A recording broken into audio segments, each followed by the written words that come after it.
Hello, my friends. What if I told you that conflict can be your friend? Sound crazy? Curious? Come on in and join us to find out. And welcome to Career Coffee Chat, casual conversations that change lives and career. I'm your host, Erin Urban, and I help you align what you do with who you are.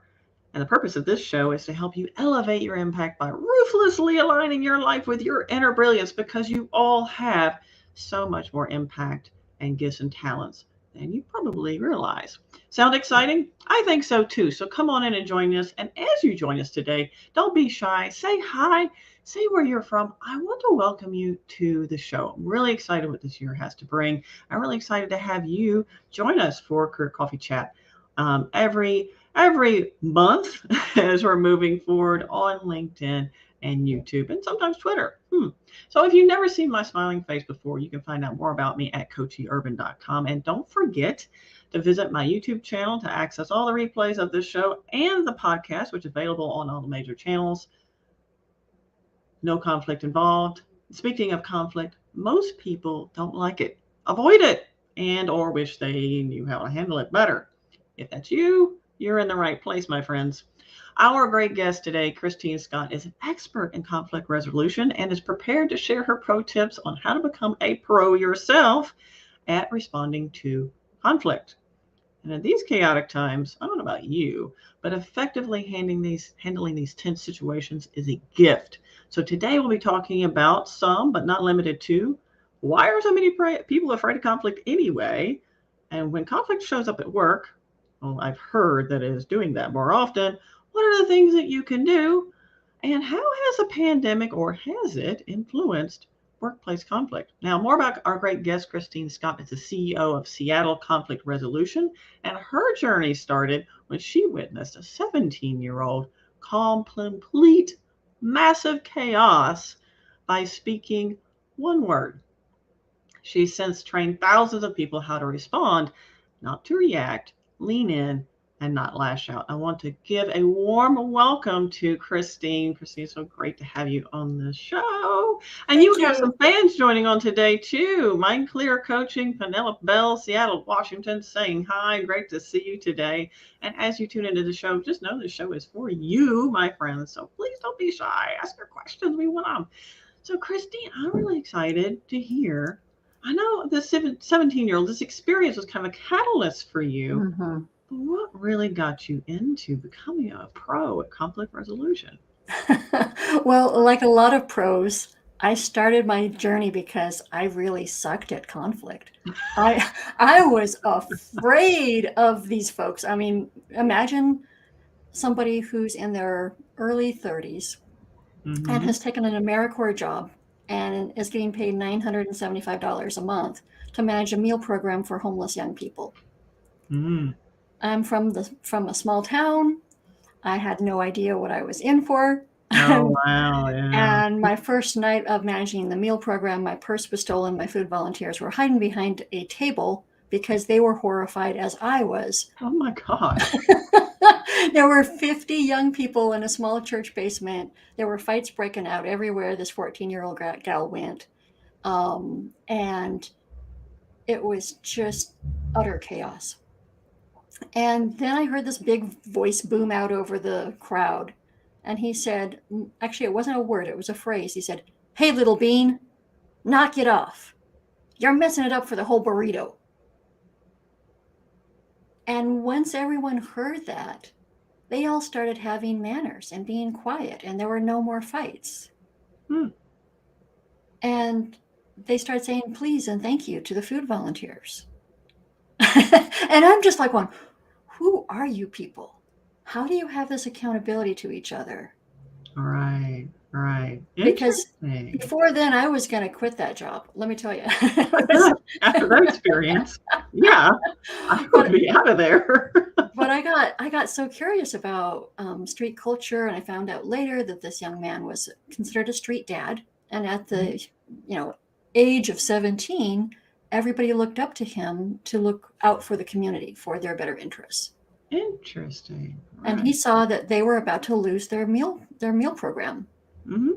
So he made his stand, and I met him later. His name is Little Bear. The street name was Little Bear.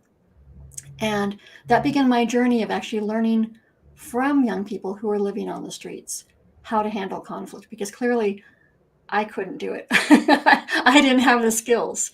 But Right. they were living lives that were threatened every day. So Absolutely. they had those skills. That's fantastic. Yeah. Wow, what an amazing story. That is so cool. So you also say that conflict can kind of be our friend. So shed a little light on that because a lot of people are like, what? No Mm-hmm. way. Mm-hmm. Yeah, our body tells us that it's scary and that we're going to die. Right. So yeah, there's a lot of discomfort around conflict. As a matter of fact, I saw some data yesterday that showed that 80% of the people in this workplace poll put off difficult conversations anywhere between 6 months and 2 years because they were that terrified by Mm-hmm. conflict. Right. And when you listen to what's going on biologically or sociologically, that makes Mm-hmm. sense that you would be like, oh, I can't tell my boss that they suck. No way, right? We've been we've been socialized that that's not okay to do, and our body is agreeing. Our body is telling us this is the thing that's going to kill us, so don't do it. And Mm-hmm. so, what I train people in is how to look at their broken threat assessor. So basically, we Mm-hmm. have all of these messages through what I call a threat assessor, all of these lenses that are looking at that situation, and only one of them is giving us accurate information. Most of them are through the lens of our emotional self, our early childhood trauma, or how we've been Upbringing. socialized, or Mm-hmm. or our biology, the whole fight, flight, freeze stuff kicking in. Like, we have all of these systems that are basically giving us faulty information about the situation. Hmm. Interesting. So really getting in the way of your more logical part of your brain, being able to assess the Mm-hmm. situation from a from broader perspective and saying, okay, Mm-hmm. look, you're not probably going to die if you, Right. tell your boss that by saying a certain thing, it's very, confrontational or what have you. But you're Mm-hmm. probably not going to get fired, which I hear a lot of. Oh my goodness, well, Mm-hmm. tired. Is that fear constantly stays around? Well, if I speak up, they, might do something terrible. Well, in fact, just like yourself, when I talk to these individuals and we really step through it, okay, what's the worst thing can happen? Well, Mm-hmm. probably not going to get fired. No, yeah, right. So, all right, what's the best thing can happen? Mm-hmm. Well, we might actually be able to start to work together. Well, Right. yeah, there Right. you go. Yeah. And the beautiful thing about conflict is when we lean in, even when we're kind of scared, we're Mhm. more raw, we're more honest, we're more vulnerable. And Mhm. anybody who's been listening to Brene Brown knows that those are the keys for change. That's Right. what, right? That's what we need Yeah. to have things go differently than they have been. Mhm. Mhm. And one of the other bits of research that I rely on very heavily is that we're all basically kind humans. Unless you're a sociopath. I mean, we all really want human connection and want to believe the best in each other. Mhm. But we have to put those lenses aside around all of those, fear messages that we get. Right. Right. Absolutely. I want to say hi to Allison tuning in from Portland, Oregon. Great to see you tuning in from YouTube. Yeah, you're absolutely right. You're absolutely right. It's really interesting because when we go into conflict, there's a couple different types, and I'm sure you're going to go over Mm-hmm. those types. There's the mutual, right? Or maybe it's conflict that we are afraid we will start. There's conflict that we're afraid we'll start. There's conflict that's been put upon us, and there's a conflict that might be mutual, or there's sometimes Mm-hmm. there's conflict we started unintentionally. So Mm-hmm. there's different types, and these can happen at all different times, and it seems to be happening a lot more lately. Which we'll get into in a moment as well. Is a pandemic actually affecting workplace conflict? Mm-hmm. Yeah, yeah, yeah. Yeah. Maybe not for the reason people might realize that that's happening. But there's several different types of conflict. What's really interesting is one of my good friends, yeah, Robert Pennington. He is a psychologist, and he talks a little bit about conflict. Most of the times we go into a conversation like, "Oh, you versus me," I have to be right and you have to be wrong, Mm-hmm. which is actually not the way to have a conversation Right. ever. So, where would you like to start? I'm going to leave this up to you. You're my wonderful guest. You're the conflict pro. Where would you like to start? Would you like to start with, hey, pandemic has impacted Mm-hmm. conflict and how that goes? Or would you like to start about, all right, so if you're in conflict, what do you do? Where do you want to go? Well, yeah, let's hit the groundwork with the pandemic first, Yeah. because a lot of people don't realize how that took a big bite out of their emotional resources. When we lean in a situation that's tense, it takes a lot of emotional resources. It takes a lot of strength and stability, and like, okay, I know what I'm doing is right, and I can come from this place of kindness, curiosity. I always remind people, for you to resolve a conflict, you have to rely on the 3 C's of engagement: clarity, compassion, and curiosity. If you can't have a conversation with those 3 things operating, then you're not going to have a good conversation, right? And the pandemic came along and just took away a lot of our emotional fortitude for that. The World Health Organization showed that there's a 25% decline in our well-being, basically an increase in depression and anxiety. And depression and anxiety, what do those do for you? Anxiety tells you the worst thing is going to happen. And depression tells The world you, is going to end. Yeah. right? And depression tells you it's not worth trying. Which is even worse. Right? Those 2 factors are alive and well in our workplace right now. And people aren't really acknowledging that's taking a toll on Can our I add a capacity. couple more factors? Yes, please. So we were talking before we went live on the show. I'm totally guilty of doing that.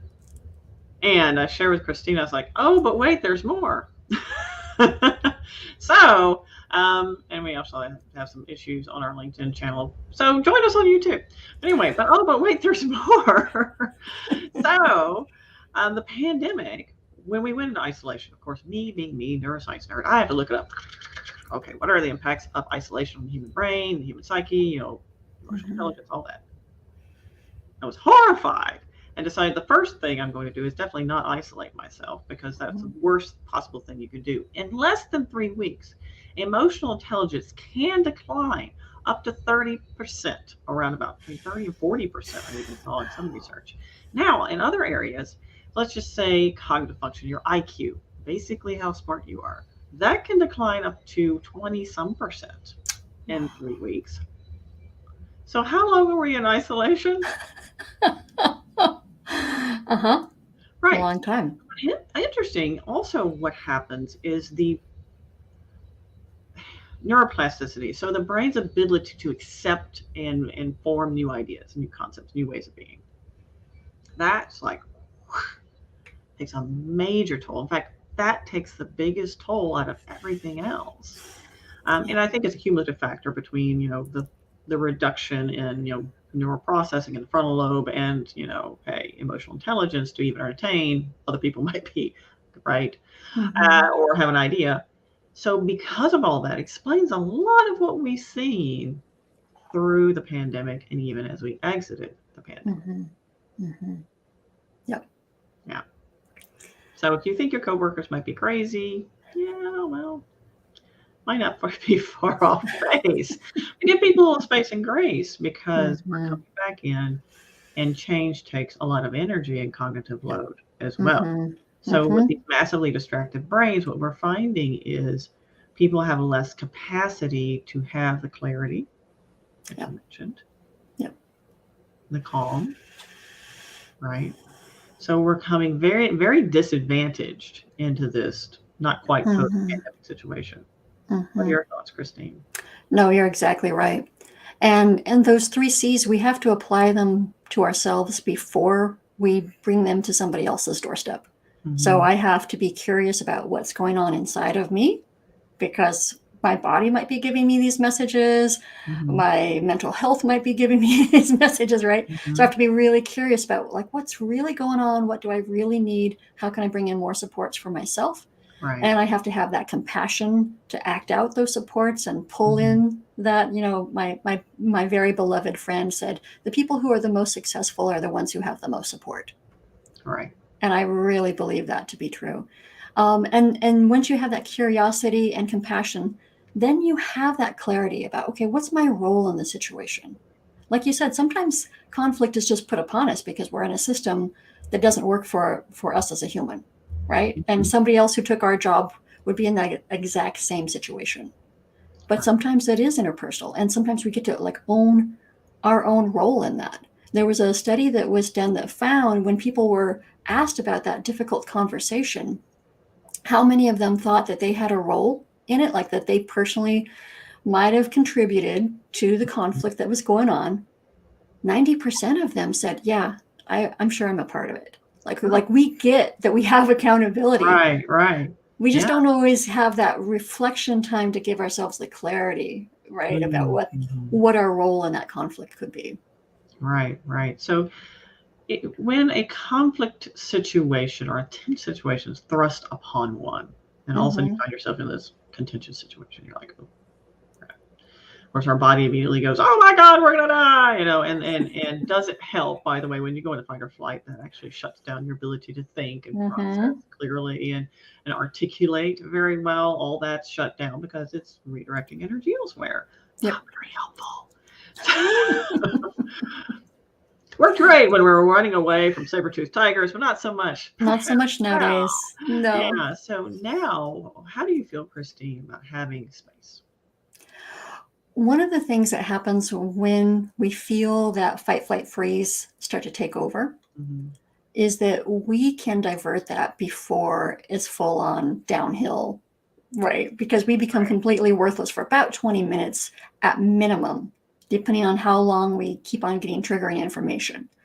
So I tell people, when you start to feel that level of tension, just remind your body that you're in control of the situation and that you're only going to engage according to your terms. So if you feel cornered or trapped, it's very hard to give your body that message, right? So I give people a few little phrases to use, like, oh, well, that's a really good question. I want to give this my undivided attention, but I don't have that right now. How about if I get back to you at 2:00? Just little phrases like that set the terms of how you're going to engage with this other person. When you do that, you're giving your body the message, like, okay, my terms. The other things you can do to give your body the message is deep breathing. I'm a big fan of counting your inhale, counting your exhale, making sure your exhale is about twice as many counts. And that just regulates your body and says, oh, hey, parasympathetic nervous system, come on back online. Everything's good now. It's okay. Yeah. The other thing you can do is the neurovascular hold, which is your hands on the front and the back of your scalp with gentle pressure. About 28 seconds of that has been proven to help your body reset. Now that's a temporary reset. You can't, right? You can't just like do that forever. Meeting, maybe. Not so much in the middle of the meeting. Right before the meeting might be good.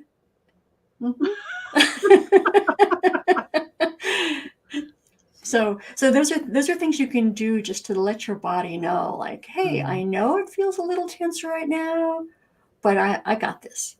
Yeah, I'm okay.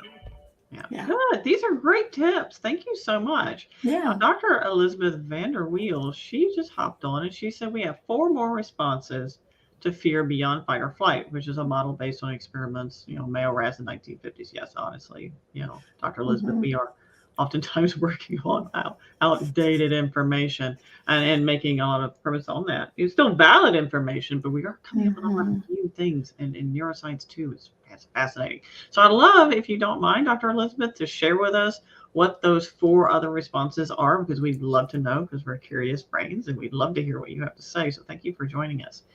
So that's great. That's great information, Kristine, about how to, if conflict comes at you and you need to find that it was calm, clear, and what was the third one?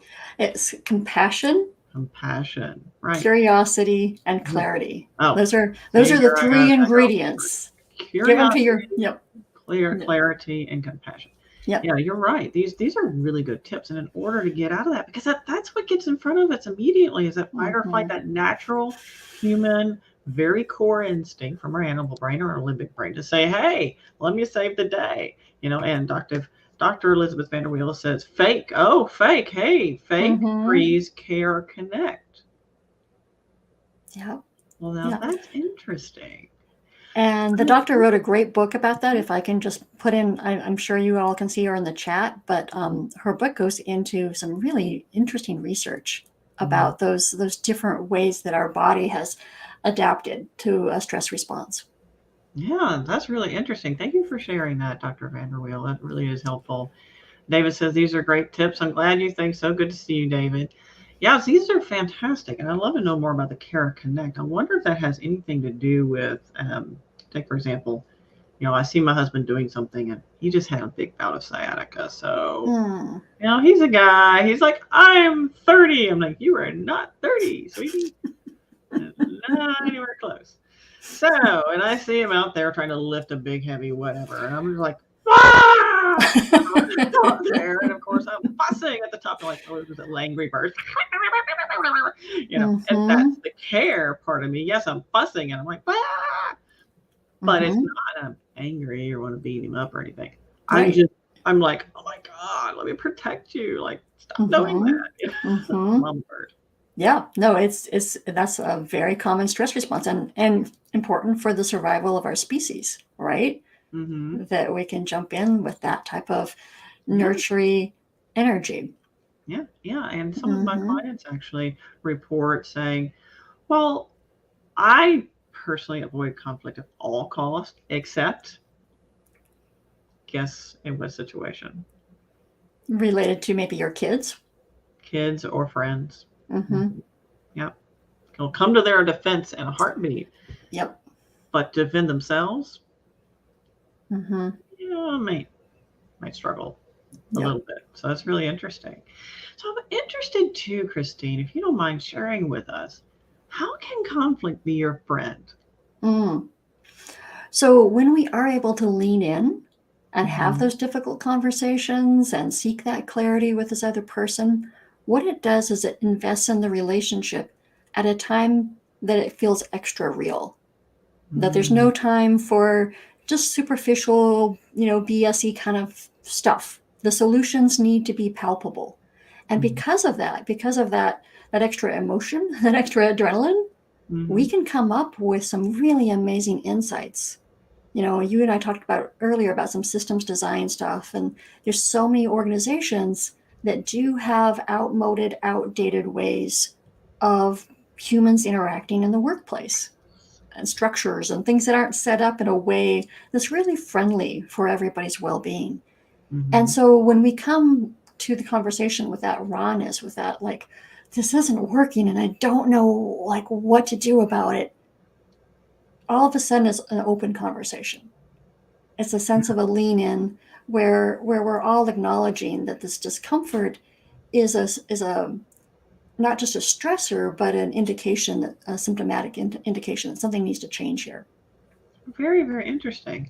And to add to that, saying that sometimes those people who we don't necessarily see eye to eye with at work can honestly sometimes become our big supporters when we handle it differently than perhaps the automated response. Yes. Yes. You can get your best feedback from somebody who doesn't like you because they don't necessarily have the filters in place for someone who might be your best buddy at work. They don't want to hurt your feelings. However, this person who doesn't like you, they don't really care. So they're going to be very honest. Now, also, use your discretion. Sometimes these people may have a filter of their own and see you in a certain way. So use that feedback as you see fit.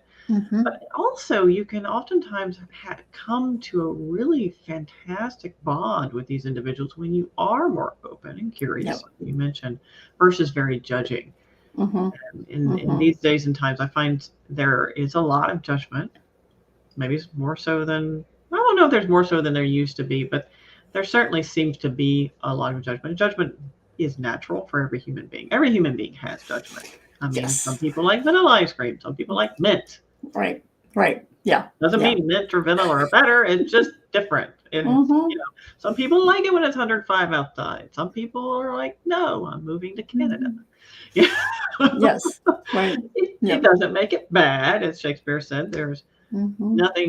Nothing is neither good nor bad except the thinking that makes it so. Yep. And I would like to offer our listeners today just a little 6-step script that I use, or like the 6 steps of a good conversation. Yeah. So everybody who puts their email in the chat, I promise to send this out to you. And first off, it's really important to do the setup. Like I mentioned, you start with your own self. Like, okay, what kinds of emotions are going on? What's my role here? What do I most want out of this conversation so that I feel heard and that I get my point across, right? Mm-hmm. So you do that first. And if you still want to have the conversation with a person after you've done that deeper dive, then you do that invitation to them. And it's an invitation that shares the topic that you want to discuss. And it's very clear, like, hey, I really need your feedback on X. And it's not saying, hey, I'm upset about this and I really want us to hash this out, but it's very neutral language. Like, I really need your feedback about like what went down at the staff meeting yesterday. And then at the start of the conversation, you're going to state the issue with assuming the best intention from them, right? You're not going to assign, like you were just saying about judgment. You're not going to like say, oh, well, you were really cold and you really didn't seem very happy that I brought up such and such, right? Oh no. You're just going to say, I feel like we're not on the same page as relates to that topic, and I'm wondering if you and I can figure that out while we're in the room together, right? And so you're avoiding interpreting their actions as being about you. Mm-hmm. When we have as much anxiety as we've had in recent days, it's very easy to assume it's all about me. They're gunning for me. I just know they are. It's like, Yeah, she's always just so much. She doesn't like she didn't like me. Rarely about us. Rarely, Rarely. rarely. As a matter of fact, when I was running a shelter for homeless young people, I would often ask them post-conflict, like, so what was that about? What went down? Did I do something wrong or blah, blah, blah, blah, blah? Only like 10% of the time was it about me, right? So when you actually get that feedback and you realize, yeah, I center myself in stuff way more than I should be. It's kind of humbling, but also kind of freeing, right? Mm-hmm. So once you've stated that, you're going to be curious about their perspective, and you're going to be kind of like a social anthropologist, just looking for clues, like what's missing here? Mm-hmm. What do I not understand from your perspective that I need to moving forward? I'm focused on the future of this work relationship. And if I have to compromise in this one area, I've at least made it clear that this is my goal, this is my role, this is what I want moving forward. Mm-hmm. So even if I don't like that they have dissed my favorite ice cream, I'm still okay that we've leaned in, we've had this conversation, and we've left the conversation with an increase in trust and an increase in understanding in each other's directions. Because if that's happened, the conflict actually has been resolved, even if they don't like my ice cream. Yeah, that's fantastic. Thank you, Kristine. That's wonderful. I really love that. And I encourage people to be openly curious. There's a tenet in coaching that says every human being is a whole, creative, and resourceful human being, and a whole, creative, resourceful creature.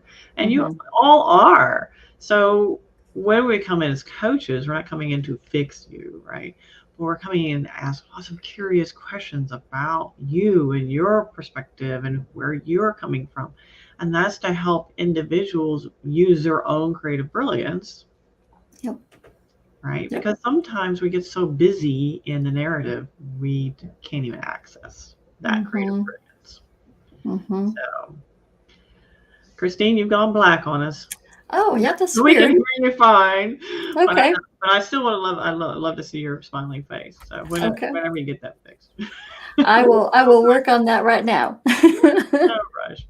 But yeah, it's really fascinating when you look at some of the research that's out there around conflict and how conflict can be constructive. In fact, deep bonds can be formed during conflict. Take, for example, when I was much younger, I had a bike accident and I just met my now husband. we were dating. I wasn't really sure if I even wanted to date because I'd been through all the things, right? And I had a bike accident. He showed up, he was there. He brought me food and clothes and did all the things. It was very wonderful. But through that quote unquote conflict, that tense situation, we formed a very, very strong bond. So you can do this also with your those people who might be conflict for you. And fast forward to many years later, for example, I came into a new position with a company, and little did I know these people hated me before I ever started. Now this is due to my well-meaning boss who was a bit of a bumbler, but he was like, oh, Erin writes all these blogs and she does all this stuff and she has all this knowledge. So of course they hated me before I even started. They thought I was the biggest know-it-all in the world. It was terrible. And even worse, it was like, oh, we definitely want you to come in on your opinions or your standpoint during these meetings, and it just made it worse. Can you see? Up, you gone away again, Kristine. I was just digging my hole even deeper, every meeting. And finally I woke up, I was like, the team I'm working with really doesn't like me. What's going on? So then I started finding out these things, and I was like, oh, I need to have a conversation with each one of these individuals. And here's the thing. We want to say, but I'm not that person you think I am. And guess what? Doesn't work.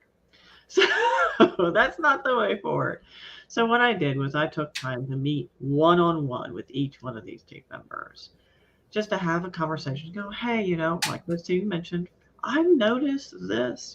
Share with me what might be going on there.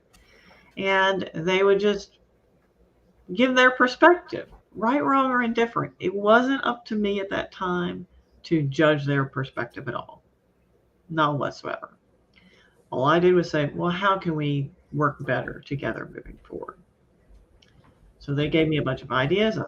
We worked it out. We came to a negotiatory agreement about how this would move forward, what I would do and what they would do. And it was really a beautiful process. But no time did I take time out and go, well, I'm not really like that, blah, blah, blah, blah, blah, which would have done no good whatsoever. So, and from that moment forward, relationships changed. It was like night and day. I had to go in humble. I had to go in very, very clear and curious. Okay, what's their perspective? I kind of know what set the stage, but what are they experiencing from their perspective? And then understanding how to form that mutual path going forward. And it took a lot of, keeping the ego under wraps. Yeah. Yeah, there's a reality TV show that I watched that I don't know if it's true or not, but the woman who's a part of the show, and I'm sorry about my camera. Just keep talking, it's fine. It's weird. I don't know. Yeah, the technology's beyond me. But the woman on this show basically said, if we have a negative first impression, we will need 20 positive impressions after that to offset it. It's true. It's true. And that's been my experience too. Like people are pretty quick to project all these ideas after that one first impression that may or may not be accurate, and we've got to work a little extra hard to undo that. Yeah. And what's really interesting is right now, I think we're having one of those technology days. I don't know if you, my friends listening, either listening now or watching live or listening to the replay or watching the replay, have you ever had a technology day? You know what I mean? The phone doesn't work right. Your computer restarts. I mean, all the things, right? So earlier, like on LinkedIn, when we went live, it was like, no, I'm not having it. And now Kristine's having fun with her camera. So it's just a technology day. But I want to make sure we don't miss this opportunity to talk about the effects of the pandemic on conflict in the workplace or in general, honestly. And what you're seeing and what we can do. You've given us a lot of great information, but what we can do moving forward to maybe start to become a little bit more connected versus pulling ourselves in different directions. Oh, hey, she's back. I like that. You like that? You like this view? Shirt. You can see me. I like that. I like that perspective. Let's keep that one. Okay. And Allison agrees. She's like, Technology days, yeah, yeah. Yeah, You know what I yeah. mean? Yeah. I really like that, and I like that camera. It looks more. I get more of your skin tones. Keep that Oh, one. Mm, okay. yeah, I really like that one. Let's stick with that one. So what are you seeing? I mean, I know we talked about like the decline in cognitive function, your plasticity taking a hit, Right. EQ, and then there's the fight or flight. And also keep in mind when we're in, I don't know how many of you have heard of disaster fatigue. Mm, mm, yep. We have disaster fatigue, and when we're there, our body's always looking for threats. Mm-hmm. So if we continue to look for threats for a period of time, it starts to become a mindset. Yeah. So if you see people jumping like at new ideas or opinions or whatever a little bit more than usual, it's because Mm-hmm. these people have taken some time looking for threats more than usual. So now it's become a habit. Yep. They're also always looking for threats. Mm-hmm. And that's why during meetings in the workplace, we see a little bit more. Mm-hmm. Yep. Yeah. Yep. Yeah. What can we do? Talk to Yeah. us, bro. Yeah. Yeah. No, all of those ways that we increase positive supports and increase our emotional awareness, and build strong relationships with folks that are beleaguered and under-resourced. That's a Mm, lot. yeah. Um, yeah, yeah. It's kind of like the life raft is already half inflated, and we're all in the water together. It's just like, We're all kicking okay, our feet up in a circle, right? right. Like, how much do I want to blow into this thing? And what's my capacity to do that? Right. Right, right, So I right. really encourage people, just be really good in taking care of yourself and showing up to work when you're fully resourced. I've been hired by security teams, by the Seattle Space Needle, by hotels, by, you name it. They've hired me to come in and handle workplace conflict. Mhm, And what I notice is really common for folks is when their job is such a stressful place for them, it's very common to go and escape in their off time and escape mhm, in things that aren't really that healthy, such as increased alcohol consumption, increased reliance on caffeine, zoning out with video games. Like you don't want to go home and think about your sucky job. You want to do something that's completely feels different from it. But what I encourage them to do is like really think about that green zone. And I use the word green zone to talk about our parasympathetic nervous system. And mhm, that's like that place where you renew and restore yourself. mhm, So for me, that's art, music, meditation, hiking, snowshoeing.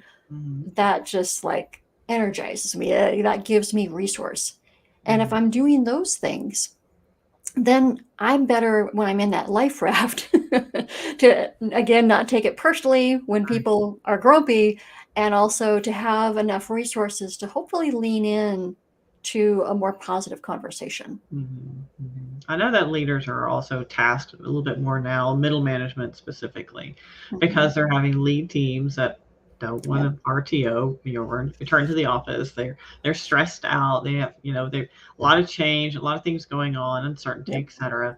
Hmm. And when you bring that level of tension into the workplace, it's very true. I mean, it's a steady state level of tension Yep. that it's almost like, what do they call it, trying to light a match in a fireworks factory.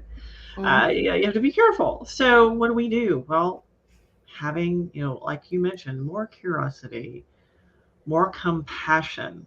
I really, really leaning into your empathy and compassion for other people, and try to Hmm. keep in mind that rarely does anyone come to work going, "Oh, I'm going to see how much of a jerk I can be today." Make you miserable. That's not what they do. People Right. don't come Right. into work thinking that. People don't log on going, "I'm going to be a terror." Ha ha ha ha ha. Hmm. Hmm. Typically, it's a different work style, or maybe they have something going on at home, or maybe they've never had anybody Right. tell them, by the way, this habit of XYZ really does upset like everybody else. Do you mind not doing Hmm. that? And having that tense Hmm. conversation that you can actually have that's very beneficial, not only for the team, but also for the rest of their work career. Just Yes. think of it Yes. that way. Those of you who Yep. are avoiding having those kinds of Hmm. conversations, Hmm. it's very And helpful. And I have to be honest, I was an executive director for many years of large nonprofits, and my first impulse when I saw that stuff happening was, we need to add that to our policy and procedures manual. And that's like one of my biggest blunders, right? As a former executive, is that no matter how beautiful your policy is, it is going to collect dust like everything else in your life if you're not actually practicing that relationship repair and that leaning in and that asking those hard questions Hmm. And modeling it. and modeling it. That's really, really important. And Mm-hmm. Hussein, who is always a wealth of great questions, asked, when we lack weak leadership. Well, if you lack weak leadership, that's good. But I'm assuming you mean that if you lack the leadership, and the leadership's not exactly on point in an organization that has a lack of communication, how can Mm-hmm. things be restored to the right situation? Well, Hussein, modeling it, Mm-hmm. really modeling it. It was really interesting because I have a extensive background in organizational, development, culture changes, that sort of thing, specifically from the continuous improvement standpoint. And we really did focus a lot on the human side of change. Mm-hmm. And people would get very frustrated. Well, if leadership isn't, we're talking executives, top, if they're not modeling it, then Mm-hmm. we can't do anything. Well, that's not necessarily true. Right. Right. As a matter of fact, I was called on something by somebody who was supervised by somebody I supervised. Mm, I was called on a place that I was acting out of my white privilege. And it became a huge catalyst for me. mm, And, I'm not going to lie, the first 30 minutes of that conversation, I was defensive, I was poopy, I was, even kind of playing my position, trying to like get out of any type of accountability. And they just stayed with me. They just let me have my little poopy diaper moment. And by the time we were together for an hour, I was owning my role in what I had done wrong. And I was thanking them for leaning in and pointing out my opportunity for growth. mm. And that took a huge amount of emotional fortitude on their part, Yeah. right? Because they did feel like their jobs were on the line to do that, Absolutely. That right? that's massive. Talk about a pivot point. Mm-hmm. Wow. Mm-hmm. And I got to meet one of these people years later at a public event, and I just said, I need to thank you because you set me on a path that I needed to be on, that I didn't think I was ready for. And by having that difficult conversation, I'm forever changed. That's really fantastic. Thank you for sharing that, Christine, because Mm-hmm. that's tremendous. And I think it helps illustrate the fact that we all have much more impact than we give ourselves credit for. And Mm-hmm. even if, for whatever reason, you don't feel like you can impact that upper leadership, you can impact people within your sphere of influence. And that sphere of Right. influence is much, much larger than you give it credit for as well. In Yes. fact, scientists have theorized that even the most introverted person will impact over 20,000 people in their lifetime. Wow. Yeah. And that's people who were excited when we went into lockdown. We're talking about people who don't want to go to the grocery store, right? So just imagine how much impact we truly do have. And Mm-hmm. it's little tiny things sometimes. Yep. It's not necessarily the big thing in the person you see every day at work or on Zoom and all the meetings.